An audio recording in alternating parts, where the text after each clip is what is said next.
الله وبركاته. أسعد الله مساءكم بكل خير. اليوم جيت نتحدث لكم على منحة ربة البيت أو الماكثة في البيت اللي زوجها مسوري وخدام، يعني عنده دخل.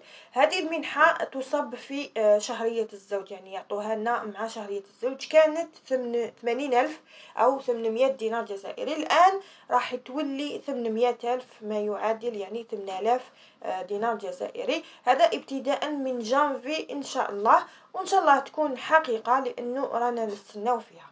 كما راكم تشوفوا هنايا هذه 80,000 راح تولي 800,000 بالنسبه للازواج اللي خدامين، يعني اللي يكونوا خدامين وعندهم لاسيونس، يعني مسوريين كانوا يعطونا 80,000 حيولوا يمدوا ان شاء الله 800,000. هذه ابتداء من جانفي 2025 حسب الجريدة الرسمية.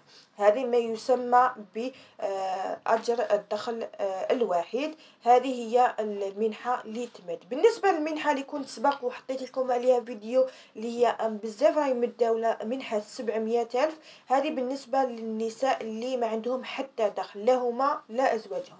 شروط هذه المنحة، منحة الأجر الوحيد، إنه الزوجة ما تكونش خدامة، ما تكونش عندها يعني منحة أخرى، ما تكونش أيضا خدامة، وايضا تكون الجنسيه تاعها جزائريه بلا ما نساو يكون عندها اولاد. كما راكم تشوفوا هذه بالنسبه للمنحه اللي راني نتكلم عليها، اللي هي منحه 80,000 راح تولي ان شاء الله 800,000 باذن الله.